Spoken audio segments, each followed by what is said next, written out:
Là, c'est un auteur pas forcément connu, hein, mais qui est le cinéaste préféré de Martin Scorsese, encore lui, un des cinéastes préférés, et un des cinéastes fétiches de Monsieur Patrick Brion, qui nous faisait l'émission, enfin, qui nous fait toujours l'émission Le Ciné Club de minuit. C'est grâce à lui que j'ai découvert, c'est Monsieur Frank Borzage.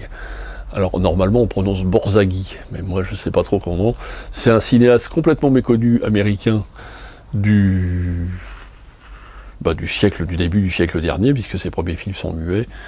Et c'est une biographie sur lui qui n'existait pas, et c'est un bouquin remarquable. Alors si vous ne connaissez pas Frank Borzage, il y a quelques films qui viennent de ressortir en DVD, et notamment The Mortal Storm, qui raconte la montée du nazisme à travers une famille allemande qui va se retrouver déportée.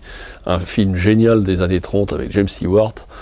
Quand vous rentrez dans un film de Frank Borzage, si jamais ça repasse au Cinéma Club, si Dieu lui prête vie, précipitez-vous, parce que vous allez découvrir un cinéma que personne ne se souvient, que personne ne connaît.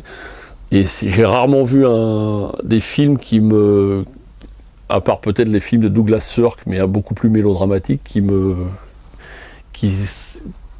dont on ressortait et qui avait une intensité qui faisait on prenait une claque et puis on est dans un cinéma qui n'existe hélas plus, mais c'est vraiment un auteur à découvrir.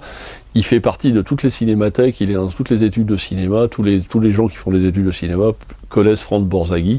Donc c'est l'Institut Lumière, dirigé par monsieur justement Tavernier, qui est un fanatique de Frank Borzage, ainsi que de Michael Powell, qui est cinéaste anglais ô combien génial. Et c'est l'histoire d'un romantique, comme le dit le titre, à Hollywood. Et c'est vraiment un cinéma, si ce n'est à redécouvrir, à découvrir en tout cas.